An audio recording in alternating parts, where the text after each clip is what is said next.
أعوذ بالله من الشيطان الرجيم. بسم الله الرحمن الرحيم. يا أيها النبي إذا طلقتم النساء فطلقوهن لعدتهن وأحصوا العدة واتقوا الله ربكم لا تخرجوهن من بيوتهن ولا يخرجن إلا أن يأتين بفاحشة مبينة وتلك حدود الله ومن يتعد حدود الله فقد ظلم نفسه لا تدري لعل الله يحدث بعد ذلك أمرا فإذا بلغن أجلهن فأمسكوهن بمعروف أو فارقوهن بمعروف وأشهدوا ذوى عدل منكم وأقيموا الشهادة لله ذلكم يوعظ به من كان يؤمن بالله واليوم الآخر ومن يتق الله يجعل له مخرجا ويرزقه من حيث لا يحتسب ومن يتوكل على الله فهو حسبه إن الله بالغ أمره قد جعل الله لكل شيء قدرا رب اشرح لي صدري ويسر لي أمري واحلل عقدة من لساني يفقه قولي فالحمد لله رب العالمين والصلاة والسلام على أشرف الأنبياء والمرسلين وعلى آله وصحبه أجمعين ثم أما بعد السلام عليكم ورحمة الله وبركاته. Inshallah, today we hope to do a few things. We hope to finish the 28th juz and start the 29th juz. Hopefully we can get up to Surah Al-Qalam today. And we're starting with the last two ayat or the last two surahs of the series of Madani surahs that we've been going through. This is the last major chunk of Madani Quran in the Quran. And Surah Al-Talaq and Surah Al-Tahrim are the last two members of that group from here, from Surah Al-Mulk all the way till the end of the Mus'haf pretty much, with some differences of opinion, but really almost unanimously we're looking at Meccan Quran. And in this surah, this Surah Al-Talaq, it is actually thematically very connected to the next surah, Surah Al-Tahrim. They both deal with matters of marriage and matters of relationship between husband and wife. The one we're dealing with now, I'll explain the relationship between them when we get to Surah Al-Tahrim more. But for now, I just want you to know the previous surah opened this subject. The seed was planted in Surah Al-Taghabun. إِنَّ مِنْ أَزْوَاجِكُمْ وَأَوْلَادِكُمْ عَدُوًّا لَكُمْ فَاحْذَرُوهُمْ إِنَّمَا أَمْوَالُكُمْ وَأَوْلَادُكُمْ فِتْنَةٌ. It was an idea that your family can be an enemy to you, and a question is raised because it's left ambiguous. How can your family become an enemy to you? How can your spouse and your children become an enemy for you? How are you supposed to watch out for them? It was left open-ended. Even though the same surah told us not to hate on our families because they are like any other enemy, وَإِن تَعْفُوا وَتَصْفَحُوا وَتَغْفِرُوا فَإِنَّ اللَّهَ غَفُورٌ رَحِيمٌ. Same ayah actually, not even a separate ayah. If they're your enemies, then you have to lovingly pardon them, cover for them, ask forgiveness for them. There was this ethic given in marital relationships. But this surah deals with a very powerful reality about marriage, that marriage sometimes comes to an end. Talaq happens. Talaq is a bad word in many Muslim communities. It's a reality of life. It's a social reality. And the word talaq itself, comes from the original of talaqa is to release. It's release. And it's release of two inseparable things. They can't be held together anymore. So itlaq, for example, is also used when shooting an arrow. And in modern Arabic, it's used when you shoot a gun, like itlaqun nar.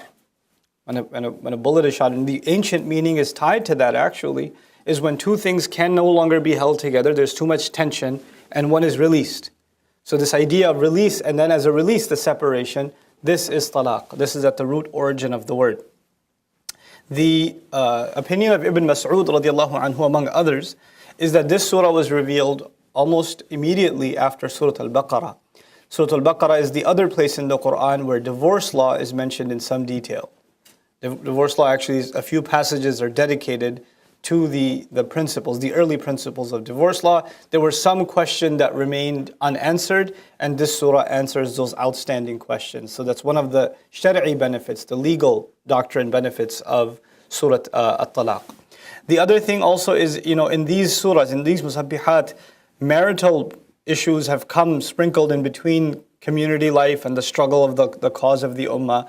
So for instance, before we saw in Surah Al-Mujadala, we saw dhihar, we saw, from today on, you're no longer my wife, you are such and such, and that was dealt with.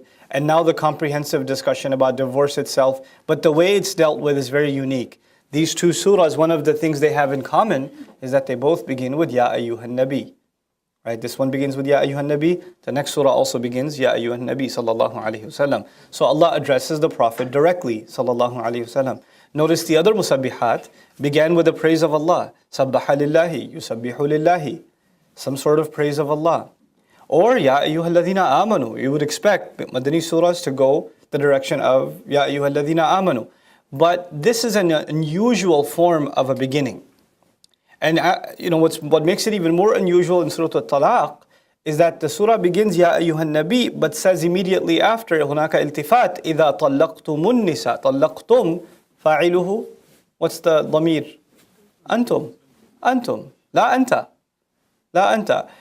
Prophet, when all of you divorce women, so the Prophet is addressed, Ya ayyuhan Nabi, Prophet listen, and ayyuha is, by the way, like uslub al-takreem, so the Prophet is addressed with nobility, but also ayyuha, they say that the ha, the ay is actually the ism or harf nida, and the ha is ha at-tanbih, is to get the attention. So Prophet, listen carefully, and he's being addressed this way, but then he's told, alayhi salatu wasalam, something that actually Allah intends to say to the community. When you people divorce women, when all of you divorce women, when that happens. Now the thing is, this is one of the mercies, because if the mothers of the believers heard, Ya ayyuhan Nabi idha talaqta nisa, walam yaqul in, qal idha. When you say in Arabic, it means if you divorce, then this and this. But he says when you divorce. Now what's the difference between if and when? When is inevitable. When is bound to happen. So Allah is already in the word idha sharing with us that divorce is a reality. It's not like it can never happen or it might happen. It's going to happen around us. It is something that takes place. It has to be dealt with, as sad, as terrible as it is, as difficult as it is, as traumatic as it can be for the husband, the wife, in some cases children, the rest of the extended family. It still is a reality that needs to be dealt with. But this transition needs to be understood still. Why not Ya ayyuhan ladhina amanu idha talaqtumun nisa fatalliquhunna li'iddatihinna lam yaqul hakadha. He didn't just say, those of you who believe, when you divorce women, this is what you're supposed to do. He began with the Prophet ﷺ. Why? To highlight the unusually high priority of this hukum, this verdict, this principle. That it's addressed, obviously everything that comes out of the Prophet's mouth ﷺ is coming to him and to him through him to the community. But by saying Ya ayyuhan Nabi, it's like he's told this is high priority. So I'm addressing you directly, and make sure you make a real sermon out of this one. Prophet, make a real sermon out of this one to the community. They have to take this extra seriously. A couple of interesting things about divorce and about marital problems when they're talked about in the Quran. The dominant spiritual theme that comes whenever this subject is talked about is taqwa. Whenever divorce is talked about, taqwa is talked about. The beginning of the ayat may talk about returning the mahar or paying it off, or letting the wife fulfill her period of feeding the child and all of that stuff. وَاتَّقُوا اللَّهَ وَاعْلَمُوا أَنَّ اللَّهَ يَعْلَمُ مَا فِي أَنفُسِكُمْ وَاحْذَرُوهُ وَاتَّقُوا اللَّهَ وَاعْلَمُوا أَنَّ اللَّهَ بِمَا تَعْمَلُونَ خَبِيرٌ. Over and over again, Allah knows what you're doing. Allah is watching. Allah has full news. Watch out. Be careful of Him. Have taqwa of Him. Over and over again. And Allah Azza wa Jal, we talked about before the difference between hyperbole and exaggeration, right? There is no exaggeration in the Quran. There's hyperbole. There's emphasis. So if Allah is emphasizing taqwa so much in the context of divorce, it means that's one of the first things to go. It disappears. When things go south in a marriage, taqwa disappears. People are not conscious of God anymore. They're not conscious of Allah or a higher authority. They're just thinking about themselves, or they're thinking about their rage, their anger towards the other, their frustration towards the other. And so they can't think about this entity that's not there. You know, when somebody's going through problems, all they can do is think about their problems. When somebody has hatred towards somebody, lying down, sitting, standing, eating, they're just thinking about that one thing. And you could tell on their face, come on, just stop thinking about it. Just eat your food. No, I can't. She took all the money or whatever. Or something. There's that rage and it doesn't let go. So now, that's why taqwa is going to be mentioned over and over again. That's actually the first line of medication from Allah to deal with this problem in a healthy way. If taqwa is not there, then none of this advice will go anywhere. None of this will go anywhere. And I'll highlight again, if the Prophet ﷺ is told to make a priority out of sermoning people about divorce advice, obviously the entire community is being told, إِذَا طَلَّقْتُمْ إِذَا طَلَّقْتُمْ. And by the way, you know, one of the nuances of the word إِذَا and a fi'il madi that I haven't discussed with you before is that it doesn't necessarily mean that whatever measures are being talked about, you do them when the time comes. You do them before it comes. So for example, you have فَإِذَا قَرَأْتَ الْقُرْآنِ فَاسْتَعِذْ بِاللَّهِ مِنَ الشَّيْطَانِ الرَّجِيمِ. Actually, the meaning is when you're about to read Qur'an, seek Allah's refuge. When you're about to read Qur'an, when you've made that intention, seek Allah's refuge. Okay? What I'm trying to say is you're already, before you're going to read Qur'an, you're already going to do أعوذ بالله من الشيطان الرجيم, right?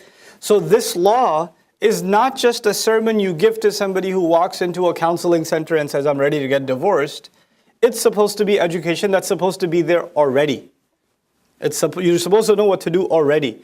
And that's why the Prophet is told ﷺ to make a point out of sermoning the people in a very high priority way. Ya ayyuhan nabi, idha talaqtumun nisa. Okay. So when you are about to divorce women, فَطَلِّقُوهُنَّ, then release them, divorce them, لِعِدَّتِهِنَّ, for their, from the starting point. Iddah is a count. Iddah is a count. And you could say that their period or their duration, their deadline. But iddah is used specifically because it comes from adad, from the time when the count actually matters or starts. Which means if they're in a period of impurity, the count doesn't start. And there's a big fiqhi detail. What are the exceptions to that? I'm not qualified or willing to share with you what I've read on it because that's just not what I do. But the idea generally the idea is you're supposed to, not give your wives divorce while they're in a state of impurity. And actually some Sahaba even went further that between two states of impurity, between two periods of mahid, if the husband and wife have had relations between the two periods, even then you're not supposed to give your wife divorce. Wait till the next cycle, and then let that cycle finish, and then if you want to give divorce. Why? You don't know if she got pregnant. And if she got pregnant, this might change everything. Not just in terms of the legalities, but even in terms of the psychology. How can I do this? She's going to become a mother. What about my baby? How's the baby going to be raised? These new thoughts are going to come in the mind. And it might change the equation. You might learn to live with each other. One of the things I can tell you from experience is the relationship between husband and wife is completely different without children and completely different with children. These are two different relationships. You're like, wow, what is that? And then you meet people that are, they're married and they don't have children. They're like, mashallah, you're enjoying something called marriage, but there's something else to marriage that you don't know about yet that will happen once you have children. The dynamics of the relationship completely change. It's a beautiful thing, but it's also for husbands traumatic in the beginning. Right? Because now you're no longer the center of attention. And if you never were, then you're okay. But,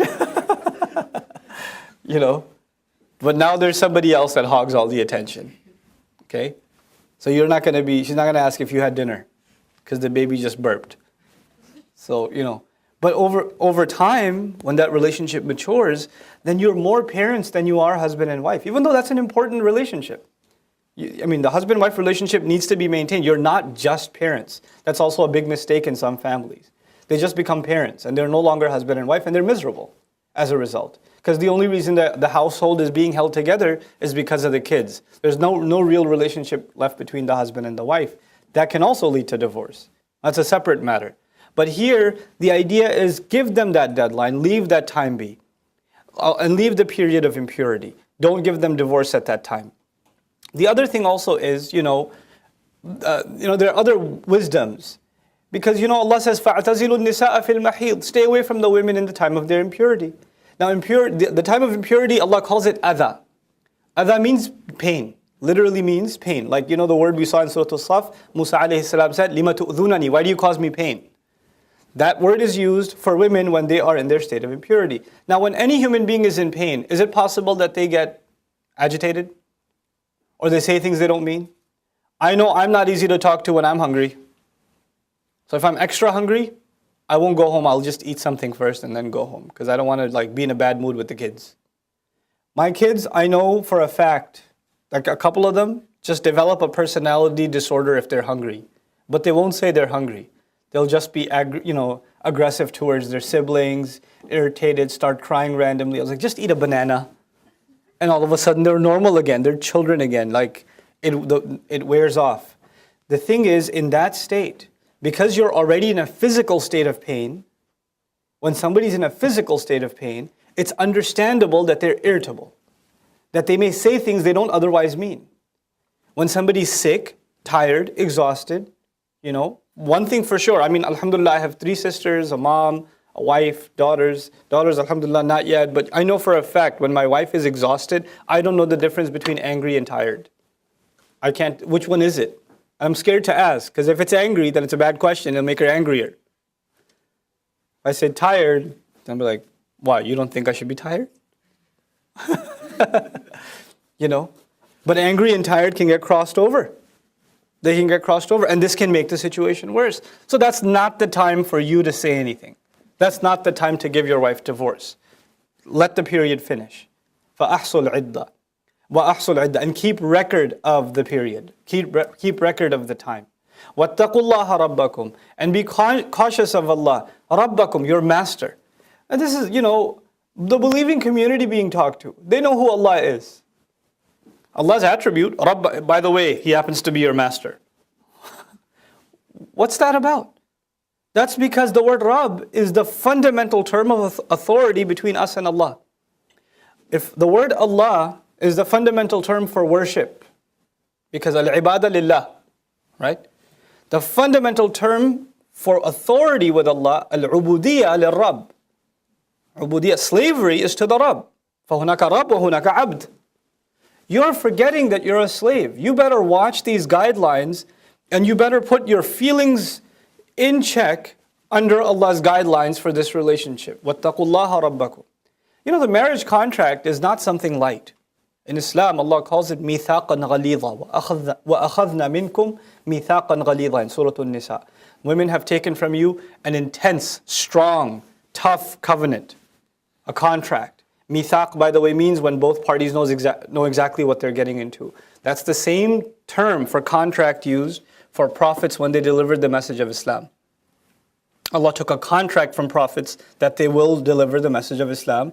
That contract is also called mithaq. The contract we took from Allah before we came to this earth that we're going to be His slaves is also called mithaq. وَقَدْ أَخَذَ مِيثَاقَكُمْ. Your mithaq has already been taken. That same word is used when Allah talks about the marriage contract. That qabul, whether you did it in Punjabi or Urdu or English, do you accept? I accept. Qabiltu, qabilta, qabiltu, qabiltu, qabiltu. Those few words, mithaqan ghalidha. This is a divine contract now. So breaking that contract has very specific laws, regulations, and you cannot mess around with them. People often, if you go to for fun, if you go to fiqh websites, like asktheshaykh.us or AU, like Australia, or just weird sites. There's not a website, I made that up. But anyway, so you go to these websites and you look at the most common questions. Oh, I got in a fight with my wife and I said, talaq, talaq, talaq, talaq, talaq, talaq, talaq, talaq, talaq. I said, forget 3, I'll do 30. Or I said it 3 times. Does that mean it's done? Because I feel really bad. I didn't really mean it. Is 3 1? Is 1 3? Not going to answer that question. I can't. But I will tell you this. This happened in the Prophet's time. Sallallahu Alaihi Wasallam. This happened in the Prophet's time. A Sahabi gave divorce to his wife, said talaq 3 times in one row. Even though Allah says, At Talaq marratan, revocable divorce is twice. Divorce that can be taken back is twice. He says 3 times, which means it's done. Or he thinks it's done, right? And then he comes back with just, What should I do? Is there some sort of penalty I can pay or something? Or can we make that count as once? Because I didn't really mean it. Allah's Messenger says, أَيُلْعَبُ بِكِتَابِ اللَّهِ وَأَنَا بَيْنَ أَظْهُرِكُمْ. Allah's book is being toyed with, and I'm still among you.